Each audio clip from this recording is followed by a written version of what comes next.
Every one of these people was found. That's not the mystery.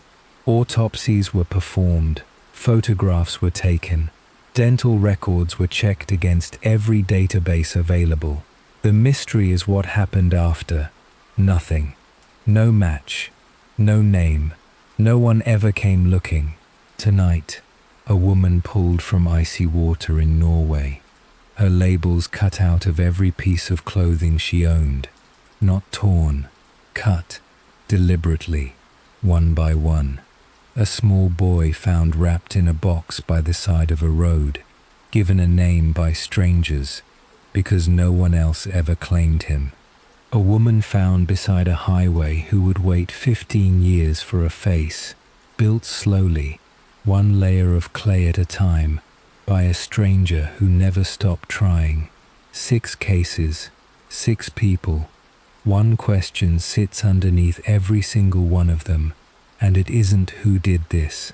It's simpler and somehow harder. Who were they?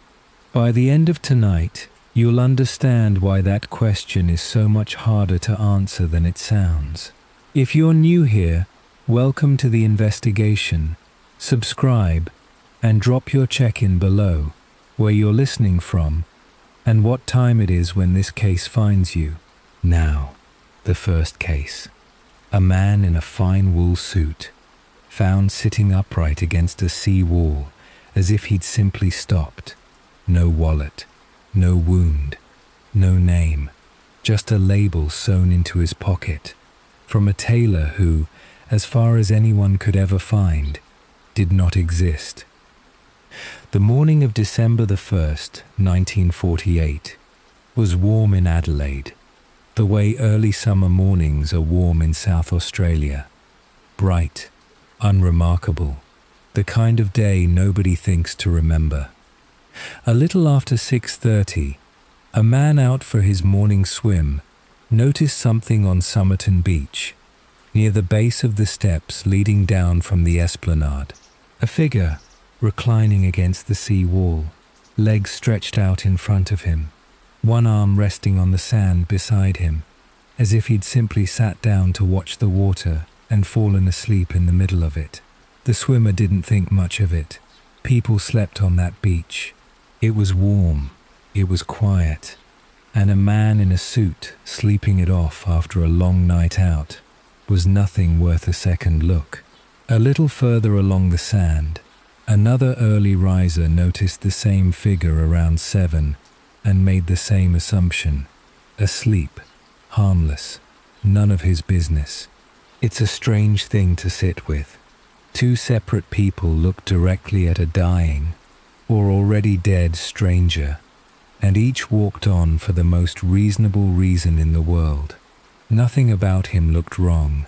That was, in its own way, the first clue nobody understood yet. The man never moved. Not when the sun rose higher, not when the tide crept in closer, then retreated again. By the time someone finally walked close enough to look properly, the truth was plain enough to need no explanation. He was dead, and had been for some hours, likely since well before dawn. What made this ordinary, tragic scene into one of the most enduring mysteries of the 20th century wasn't the death itself. People die on beaches, quietly and for mundane reasons, more often than anyone likes to think about. It was everything that came after, every question that should have had an easy answer and simply didn't. He was a man who appeared to be in his 40s, well built, in excellent physical condition, not the frame of someone who'd lived roughly or worked long hours with his hands. He wore a neatly pressed suit, a knitted pullover beneath a coat, despite the mild weather, as though he'd dressed for somewhere colder, or simply hadn't planned to be outdoors for long. Everything about his clothing suggested a person of some means, someone who took real care with his appearance, down to the crease of his trousers. And that was the first genuine oddity. Every single label had been removed from every piece of clothing he wore. Not just the visible tags at the collar, every manufacturer's mark, every laundry stamp, every place a name or an initial might conceivably have been sewn in, cut away, carefully, methodically, thread by thread. This wasn't the work of a man in a hurry or an accident of wear. Someone had gone through this man's entire wardrobe, piece by piece, and erased any trace of where any of it came from. Investigators would later note that even the maker's name on a trouser button had been filed away. He carried no wallet, no identification of any kind, no keys, no letters, nothing that connected him to an address, a job, or a single other living person. In his pockets, investigators found a bus ticket, unused, and a train ticket that had been used earlier that same evening, along with a comb, a box of matches, and a packet of chewing gum. There was also a cigarette case containing cigarettes of a noticeably more expensive brand than the case itself appeared designed for, as though the case and its contents had come from two entirely different lives or two entirely different owners, and only briefly intersected in this one man's pocket. There was no obvious cause of death, no visible wounds, no signs of a struggle, no indication, on the initial examination, of poison or violence or any medical event that might explain a healthy man simply stopping. The police did what police always do first, in any city, in any era. They circulated his photograph and description as widely as they could. They took his fingerprints and sent them to every police force across Australia, and from there to international bureaus in Britain and the United States. Nothing came back. No missing persons report anywhere in the country matched his description. No family reported a father, brother, or husband gone missing. No employer noticed an empty desk on Monday morning. This was a grown man, healthy, well-dressed, evidently well-fed his whole life, who appeared to be known to absolutely no one on an entire continent. An autopsy followed, and rather than answering questions, it multiplied them. The pathologist noted the man's physical condition was remarkable. His calf muscles in particular were unusually developed, the kind of muscular build sometimes associated with dancers or with people who had spent years standing on their toes, as ballet performers and certain professional athletes do. His stomach contained the partially digested remnants of a meal eaten some hours before death. Something had caused significant internal changes consistent with a fast-acting poison, though no specific toxin could ever be conclusively identified in his system, despite testing that was, for the era, remarkably thorough. The pathologist who examined him would later testify, at the inquest that followed, that in his professional opinion, this was the clearest case of poisoning he had ever encountered, in which no actual poison could be found. Then came the detail that turned a strange, sad death into a genuine historical enigma, one that would outlive everyone originally involved in investigating it. Months after the body had been found, after it had been embalmed and carefully preserved in the hope that someone, somewhere, would eventually come forward to identify him, investigators discovered a small, tightly rolled scrap of paper sewn into a hidden pocket inside the waistband of his trousers. A pocket so well concealed, it had been entirely missed during the original examination of his clothing. On it, 2 words, printed in a distinctive, stylized typeface. Tamam shud. The phrase is Persian in origin It comes from the final page of a poetry collection called the Rubaiyat of Omar Khayyam, and it translates, roughly, to "it is ended" or "finished." The phrase traditionally printed at the very end of the text, functionally identical to "the end," closing out an English language book, which meant somewhere in or around Adelaide, there had to exist an actual physical copy of that exact book, one now missing its final page. Astonishingly, there was. A local man came forward after reading about the case in the newspaper, saying he had found a copy of the Rubaiyat discarded in the back seat of his car, parked near Somerton Beach on the very night the dead man was believed to have died. He hadn't thought much of it at the time, assumed a passenger had simply left it behind and forgotten it.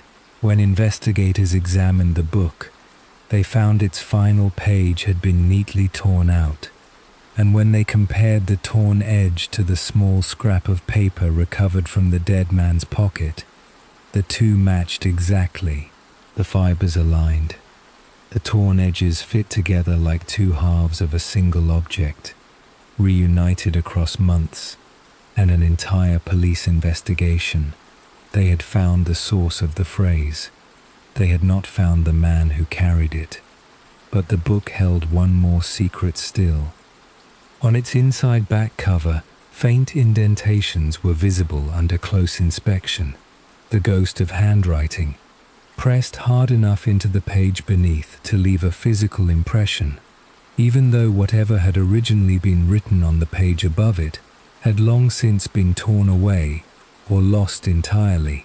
Under ultraviolet light, investigators could just make out a sequence of letters arranged across 5 short lines, several of them crossed out, one line struck through in its entirety.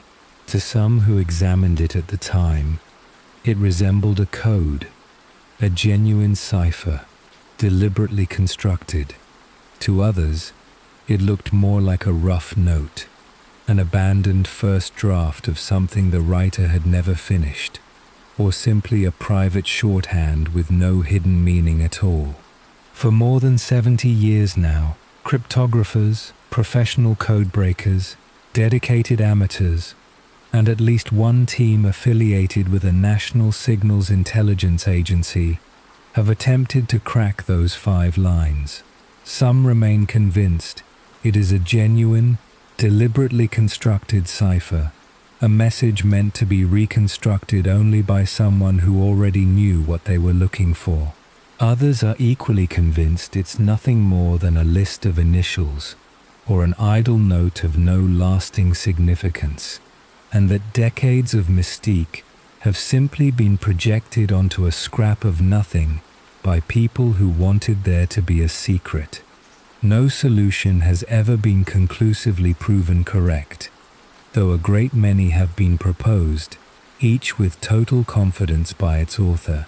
There was also a telephone number, found written faintly among the notes in that same book, which led investigators to a nurse living not far from where the body had been discovered, a woman who, when shown a photograph of the dead man's face, reportedly appeared visibly shaken, though she ultimately denied recognizing him.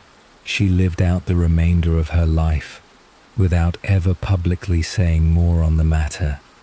And whatever she genuinely knew, or didn't, she took with her to her own grave decades later, unresolved. For nearly 75 years, the man had no name at all.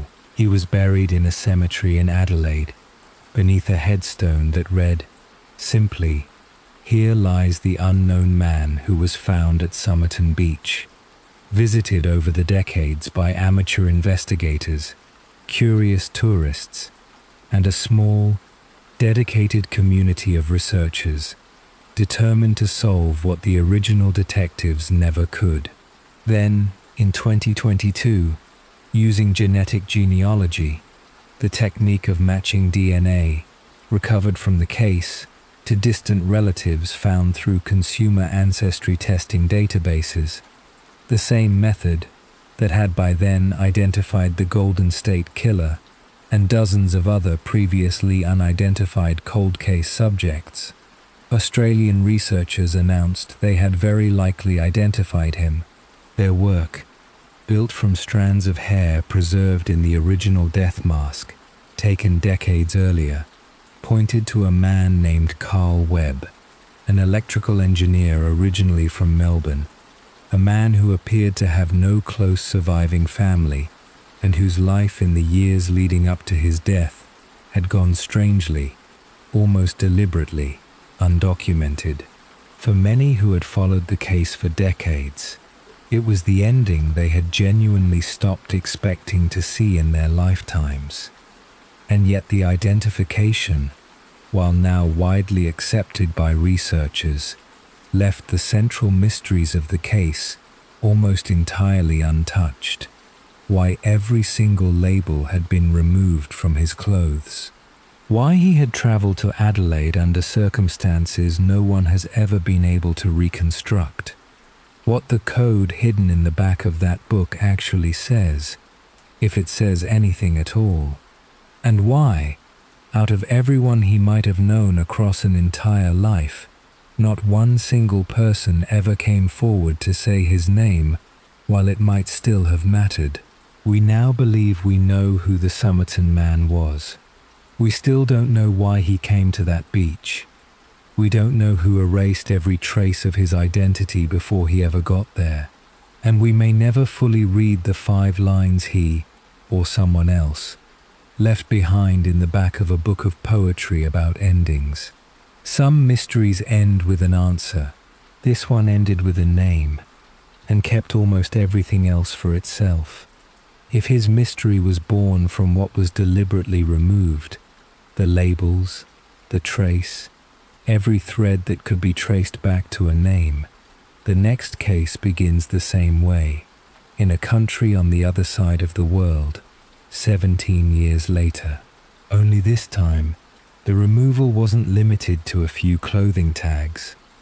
Every single object that could have identified her had been meticulously erased, filed down, stripped away, and the woman at the center of it had been burned beyond recognition, in a place no one has ever fully explained how she got to.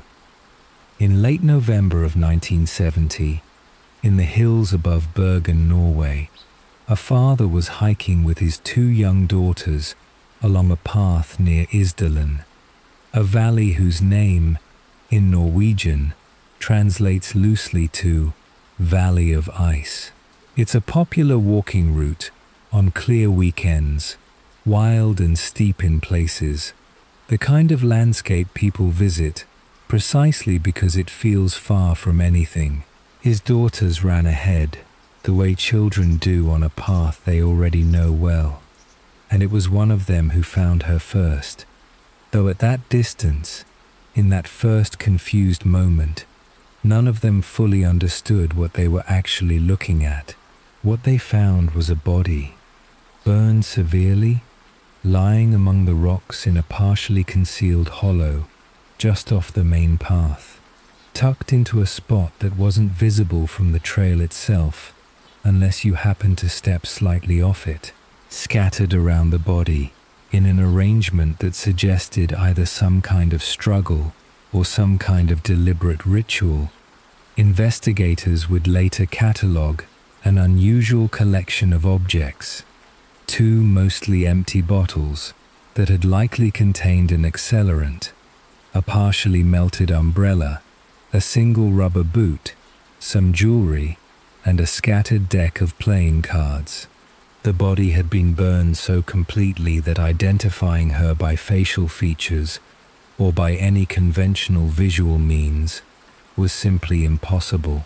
What remained told investigators she had very likely been alive when the fire began. Almost everything else, at first, told them nothing at all. Local police initially treated the death as a probable suicide. A woman, alone, in a remote valley, surrounded by materials that suggested she had set the fire herself, deliberately and without anyone else present. It's the simplest explanation available, and in most cases involving an isolated death like this, it's also the correct one. But the longer investigators looked, the less that simple explanation held together under its own weight. An autopsy revealed she had ingested a large quantity of sleeping pills before the fire ever began, a dose substantial enough to have rendered her fully unconscious, and quite possibly enough to have been fatal entirely on its own, well before any flame reached her body. That detail complicates a straightforward suicide narrative considerably. It's difficult to reconcile a woman calmly swallowing a fatal dose of sedatives with that same woman then rising, walking some distance further into a rocky valley while already heavily sedated, and setting herself alight in a location that would have taken real physical effort to reach. It isn't impossible, but nothing about the sequence sits naturally together, and investigators knew it immediately. Working backward from the valley, detectives began retracing her final days, and what they uncovered didn't resemble the movements of a woman quietly planning to end her life. In a train station locker in Bergen, police found 2 suitcases that had belonged to her. Inside, they discovered clothing with every single label removed, cut away, thread by thread, in exactly the same meticulous fashion as the case an ocean away in Australia, though neither investigation would learn of the other's existence for many years. They found a wig. They found cosmetics apparently designed to disguise or alter the appearance of fingerprints. And they found a small notebook filled with entries written in a private numerical shorthand, tracking what appeared to be cities, dates, and travel routes across a dozen different European countries. A code that has never been fully broken, even now, more than half a century later. In the weeks before her death, she had stayed at a series of hotels scattered across Norway, registering under a different false name at nearly every stop. Investigators eventually identified at least 8 separate aliases she had used across these bookings, each paired with a different claimed nationality: Belgian on one form, Argentine on another, British on a third. Hotel staff who remembered her described a striking, immaculately dressed woman who moved fluently between several languages depending on who she was speaking to, was unfailingly polite to everyone she encountered, and who, more than one employee recalled, entirely independently of each other, years apart, seemed to take deliberate care to avoid ever being photographed. On one occasion, a fellow hotel guest attempted to include her, apparently by accident, in a group photograph taken in a lobby. Staff later recalled she became visibly agitated at the sight of the camera and firmly asked that the photograph either not be taken or be destroyed immediately if it already had. Fingerprint analysis, drawn from documents and registration cards gathered across her various hotel stays, revealed something stranger still. Several of her fingerprints appeared to have been deliberately altered, the natural ridges smoothed down or artificially scarred, in a manner consistent with someone actively attempting to defeat fingerprint identification. It's a technique historically associated far more often with trained intelligence operatives than with private citizens, and it was this single detail, more than any other, that pulled the case out of ordinary police hands. The investigation soon drew the attention of Norway's National Police Security Service, and quietly, from there, the interest of foreign intelligence services as well. It emerged that in the period leading up to her death, she had been seen in or near several sensitive military and industrial sites, locations connected to Norway's early cooperation with NATO, including testing and research facilities not open to the general public. On more than one occasion, she had checked into hotels near these exact sites, under yet another alias, only to move on again within a matter of days, leaving behind no clear pattern beyond proximity to places she had, by any ordinary account, no obvious business being near. The case was never solved. No fingerprint match was ever located in any national or international database available at the time, nor in the decades that followed. No family, in any country, on any continent, ever came forward. The formal inquest ultimately returned an open verdict, neither confirming suicide nor identifying evidence sufficient to support murder.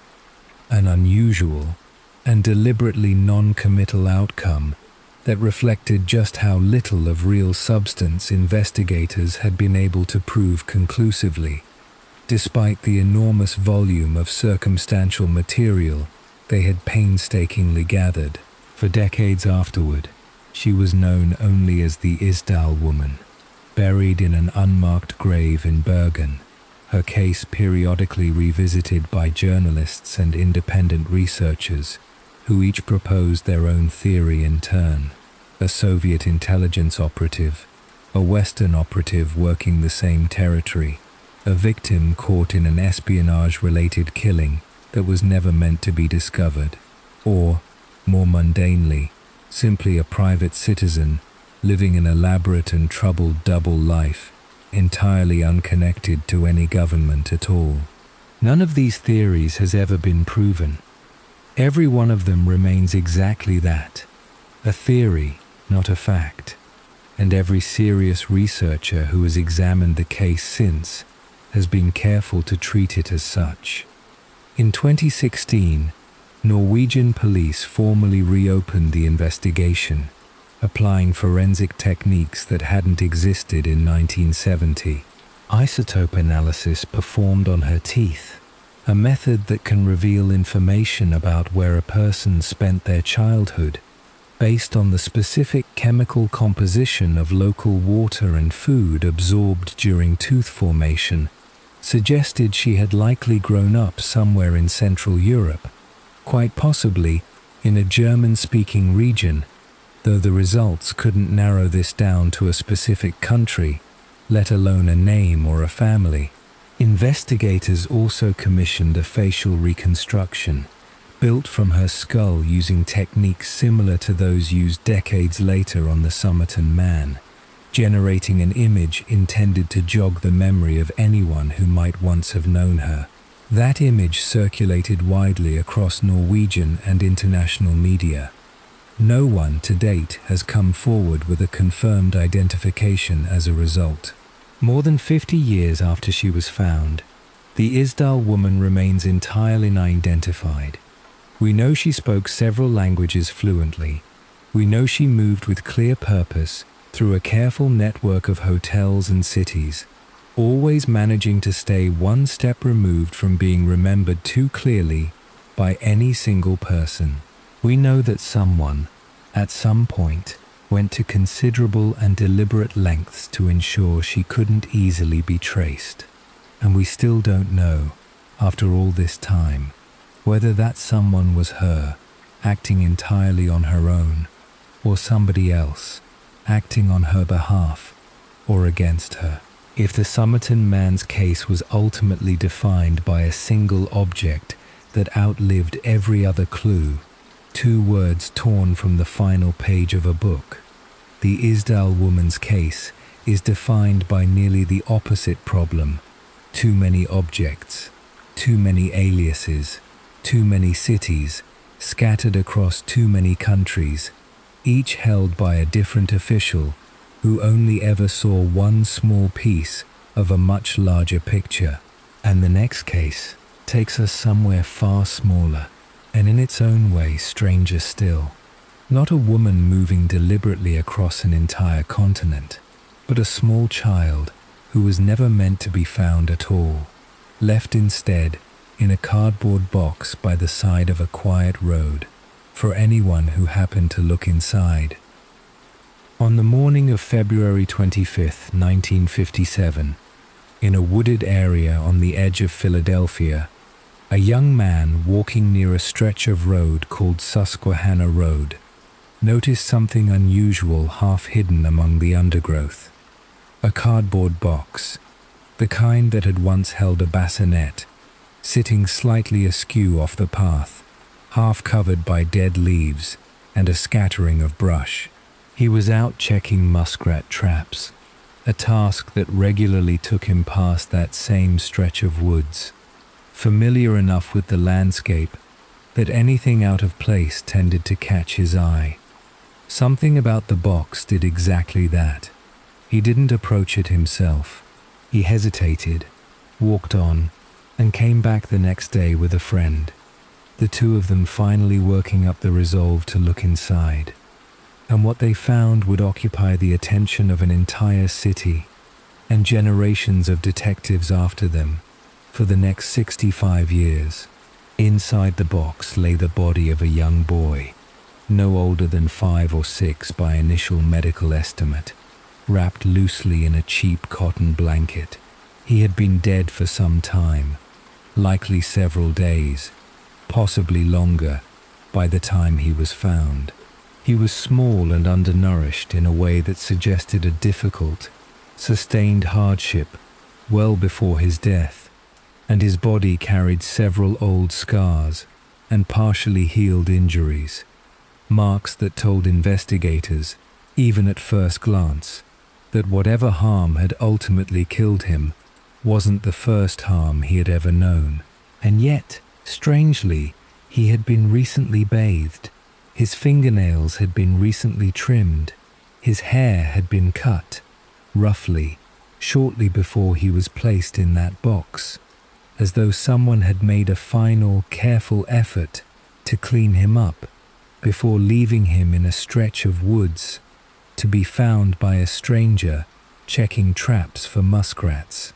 The case, almost immediately, became one of the most exhaustively investigated unidentified child cases in American history, and it remains, even now, one of the very few cases Philadelphia homicide detectives have kept formally open and periodically active across 7 full decades, long after every original investigator on the case has since passed away themselves. Police canvassed the surrounding neighborhoods with an intensity rarely seen for a case of this kind. They distributed flyers bearing a photograph of the boy's face to more than 400,000 homes across Greater Philadelphia, an enormous outreach effort for 1957, accomplished entirely without television saturation, or, of course, anything resembling the internet. In an unusual and inventive move, they arranged to have his photograph printed directly onto gas bills mailed out across the city that spring, reasoning that if some family somewhere had quietly lost a child and said nothing, a piece of entirely routine mail landing in exactly the right home might jar something loose that a public flyer never would. None of it produced the result investigators were desperately hoping for. No one came forward. No family reported him missing. No neighbor recognized the small, thin face staring out from thousands of flyers pinned to telephone poles and taped inside shop windows across the city that entire year. Investigators pursued an extraordinary number of leads over the following decades, chasing each one with a persistence that, in retrospect, says as much about the detectives as it does about the case itself. They traced the manufacturer of the bassinet box, narrowing it down to a specific, limited number of stores across the region that had sold that exact model, and painstakingly cross-referenced purchase records wherever such records still survived. A task that, in an era before computerized retail records, meant physically visiting stores and interviewing staff who might remember. They investigated the cheap cotton blanket the boy had been wrapped in, hoping a specific dye lot or a particular manufacturer's batch might eventually narrow the search to a single store, a single purchase, a single name. They pursued a lead, years later, involving a woman who claimed to have witnessed a child matching his description being mistreated inside a nearby foster home, a lead that consumed enormous investigative time and resources across several years before ultimately failing to produce any confirmed connection to this specific boy, and which detectives eventually concluded, with real reluctance after so much invested effort, was very likely unrelated to the case at all. For decades, the boy had no name. Philadelphia homicide detectives, several of whom developed what can only be described as a personal, almost private commitment to the case, visiting his grave every year on the anniversary of his discovery, long after their official assignment to the case had technically ended, came to refer to him simply as America's unknown child. He was eventually given a proper burial, paid for entirely by the same detectives and members of the local community who had never stopped trying to give him a name, with a headstone that reads, in part, Heavenly Father, bless this unknown boy. In 1998, more than 40 years after his discovery, the boy's body was formally exhumed, specifically so that DNA could be extracted and carefully preserved for future testing, a decision made years before genetic genealogy existed as a workable investigative technique at all, essentially a bet that future forensic technology would eventually catch up to what investigators, at the time, still had no way of doing. It took nearly a quarter of a century, but that bet eventually paid off. In 2022, using genetic genealogy, the same broad forensic technique that had by then helped identify the Somerton Man on the opposite side of the world, and by then dozens of other long unidentified cold case subjects across the United States. Investigators finally identified the boy. His name was Joseph Augustus Sorelli. He had been born in the Philadelphia area in 1953, and the investigation into precisely how he died and who bears responsibility for it remains active and formally open even today, handled with considerable and deliberate care, specifically because individuals connected to the circumstances of his life may still be living, and because nothing about culpability for his death has ever been established or proven through any court of law.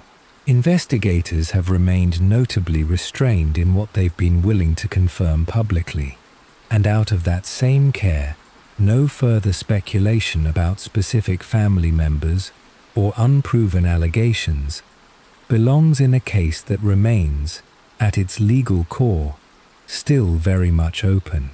What can be said, plainly, is this: after 65 years, the boy finally has a name.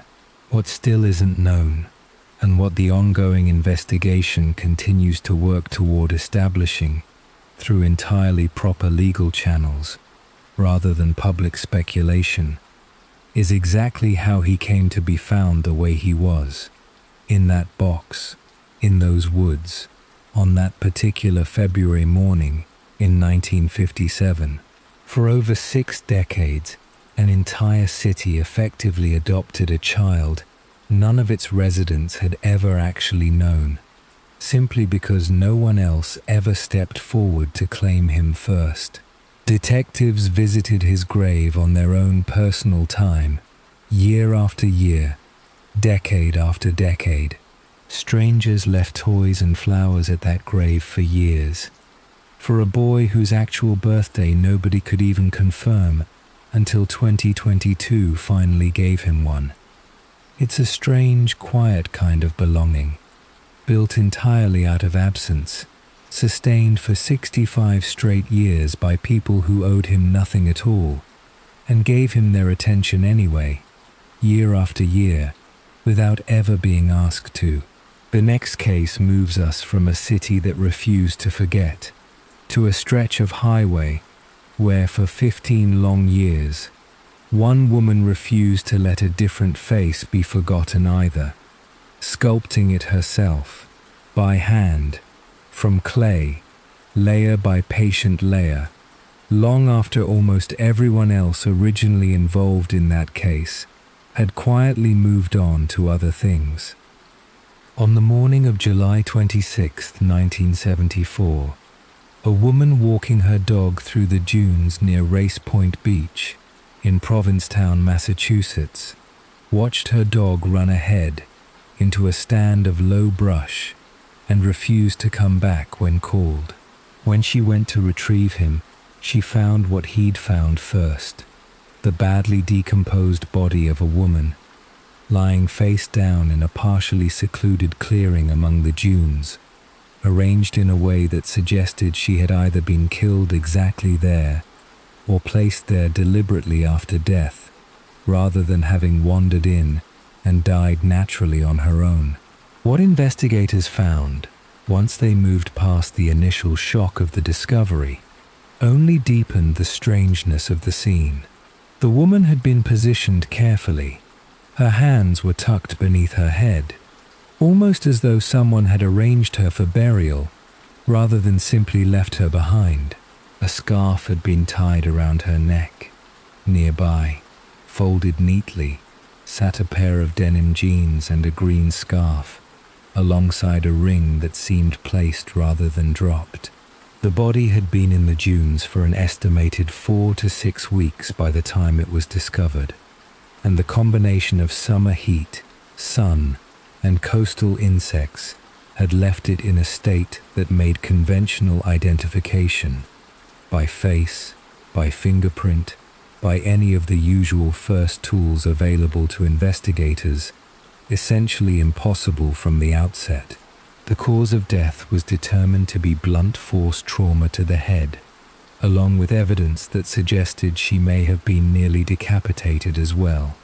Details that were, at the time, deliberately withheld from public release, a detail investigators have long used as a way of filtering out false confessions, since only the real perpetrator, or someone with direct knowledge of the scene, would know a fact that specific.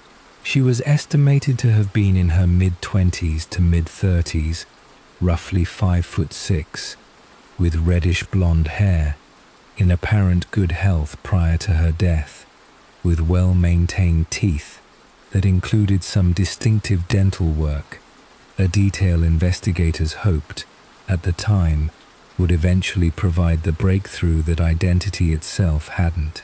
She wore no jewelry aside from the ring found beside her, carried no purse, no wallet, and nothing else that might connect her to a name, a hometown, or a single living relative anywhere. Provincetown in the summer of 1974 was a small, close, seasonal town, swollen far beyond its year-round population by tourists and seasonal workers who arrived each summer and vanished again each autumn, which meant, practically speaking, that an unfamiliar woman passing through wouldn't necessarily have drawn anyone's attention at all.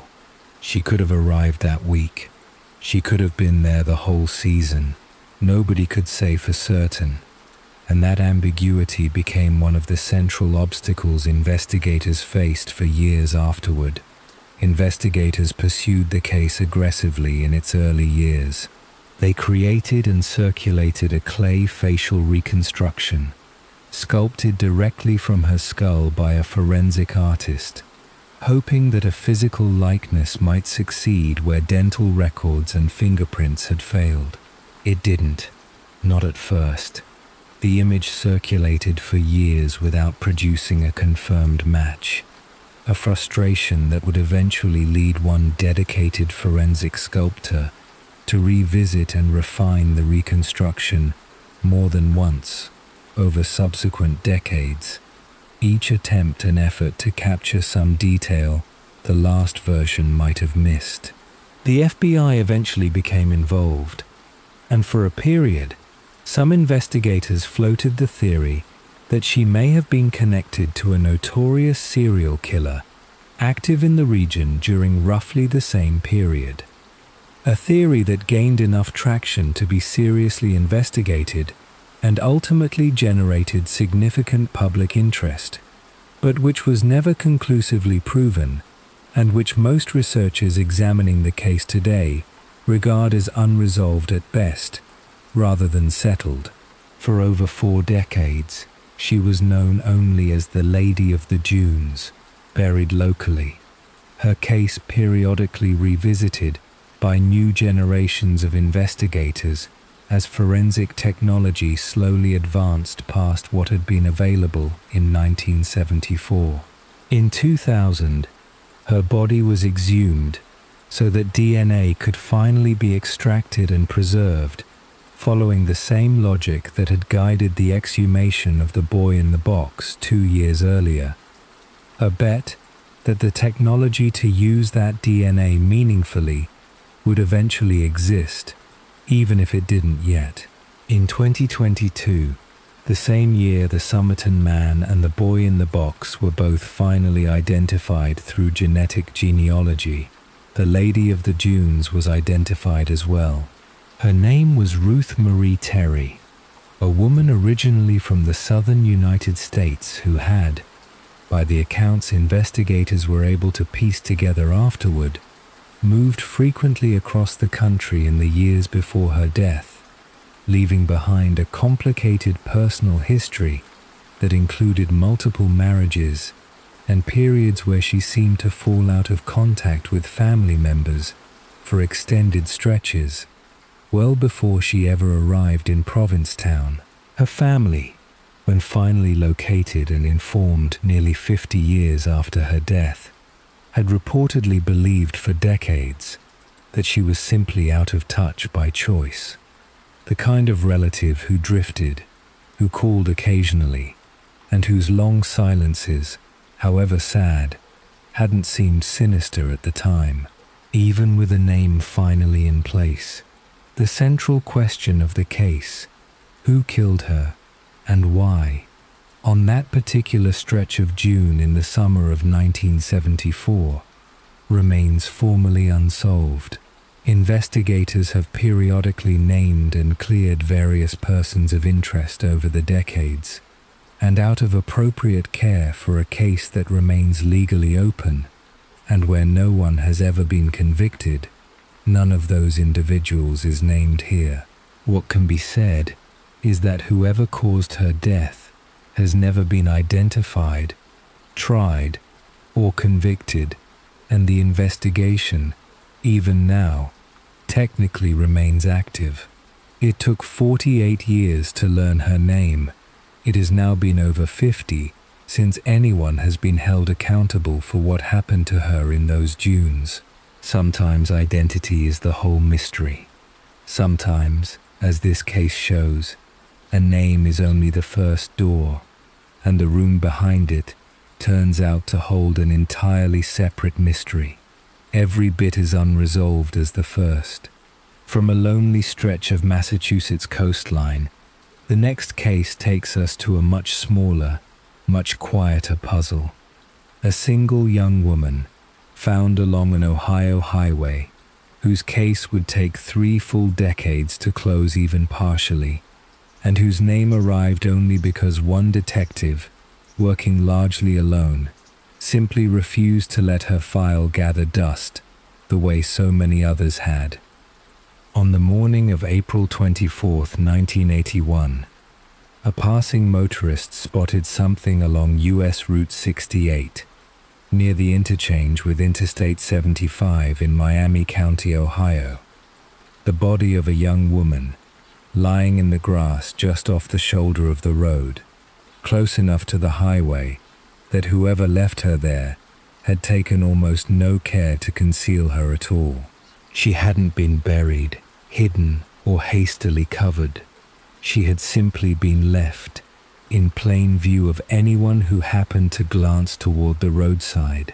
She appeared to be in her late teens to mid-20s, roughly 5'2", with reddish-brown hair. The medical examiner determined she had died of strangulation, and that she had likely been killed elsewhere and transported to the location where she was found, rather than killed on the spot. Her body showing none of the disturbance to the surrounding grass and roadside brush that a struggle at that exact location would likely have left behind. What made her case distinctive, and what would eventually give her the name investigators and the public came to know her by, was what she was wearing. Over her clothing, she wore a poncho made from a soft, buckskin-like material, handmade rather than store-bought, with a distinctive fringe along its edges, the kind of garment someone had put real time and care into making, by hand, for a specific person. It was unlike anything else found at the scene, and unlike anything investigators could easily trace to a specific manufacturer or region. It became, almost immediately, the single most distinctive piece of physical evidence in the entire case, and it gave her the name she would carry for the next 37 years, the Buckskin Girl. Beyond the poncho, she carried nothing that could identify her.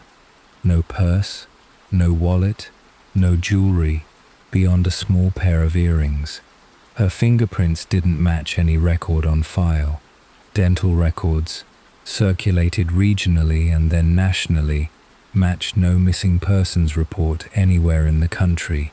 A composite sketch, based on her likeness, was created and distributed widely across Ohio and neighboring states in the months following her discovery, and later refined into a more detailed forensic reconstruction as the technology to do so improved. Neither version, despite wide circulation over decades, ever produced a confirmed identification. The case might easily have gone the way of so many others, filed, revisited occasionally, quietly forgotten by all but the smallest handful of people still assigned to it.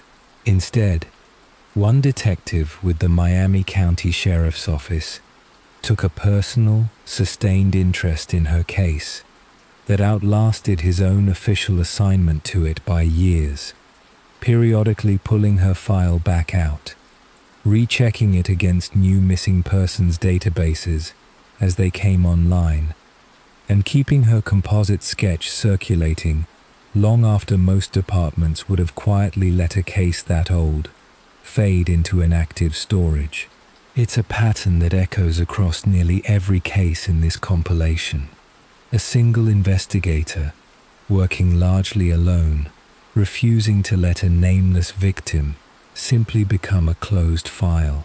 In 1998, her body was exhumed so DNA could be extracted and preserved, in the same pattern that had by then become standard practice for unidentified cold case remains across the country. A bet, once again, that future forensic technology would eventually be capable of doing what current technology in 1998 still couldn't. That bet took 20 years to fully pay off. In 2018, using genetic genealogy, several years before the same technique would go on to identify the Somerton Man, the boy in the box, and the Lady of the Dunes, a genetic genealogy organization working the case matched her DNA to distant relatives through a public genealogy database, ultimately identifying her as Marcia Lenore Sossamon King, originally from the southeastern United States, believed to have been living a transient lifestyle at the time of her death, moving between states, and, by some accounts pieced together afterward, occasionally hitchhiking, a detail that may help explain how she came to be found so far from where she was originally from, with no one nearby to immediately report her missing. Even with her name finally restored, the central question of her case remains entirely unanswered. No one has ever been identified, charged, or convicted in connection with her death, and the investigation into who killed her and why remains formally open more than 4 decades later. Her family, once located, learned for the first time in nearly 40 years what had happened to a relative some of them had wondered about for their entire adult lives. It took 37 years to give her a name back. It has now been well over 40 since anyone has answered for how she died. The poncho that gave her the only name anyone knew her by for decades still exists in evidence storage today. A single, deliberately handmade object, outliving every person who might once have known who made it for her, or why she was wearing it on the night she died. From an Ohio roadside, the final case in tonight's investigation takes us somewhere entirely different. Not a single body left in plain view, but a young girl whose full story took over 3 decades to even properly begin, in a case so quietly overlooked for so long that her own name, once finally attached to her, only deepened just how much about her life had gone completely unrecorded. On the morning of July 15th, 1982, a gravedigger working at Cedar Ridge Cemetery on the edge of the small farm town of Blairstown, New Jersey, made his way toward the rear of the property, near a steep bank that dropped down toward a creek below. What he found there was the body of a teenage girl, lying on her back, just over that bank. A discovery that would occupy investigators, journalists, and one small town's collective memory for the next 4 full decades.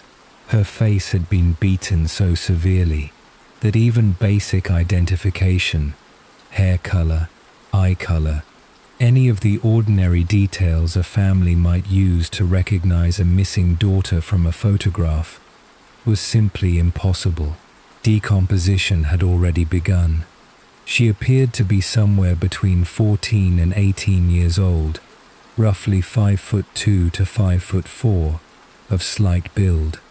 Her skirt had been removed and placed across her legs, though investigators were never able to determine conclusively whether she had been sexually assaulted. She wore no jewelry, carried no bag, and nothing at the scene offered so much as a first name to start from. The lieutenant who first responded to the scene made a decision that would end up defining the case for the next 40 years. Rather than let her become another anonymous Jane Doe, indistinguishable in police records from hundreds of others, he gave her a name of her own, Princess. Not a guess at her real identity, but a way of ensuring she'd be remembered as a specific person, not a case number.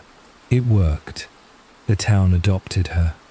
Residents who never knew her real name nonetheless raised money for her burial, and her headstone, still standing today in that same cemetery, reads, Princess Doe, missing from home, dead among strangers, remembered by all.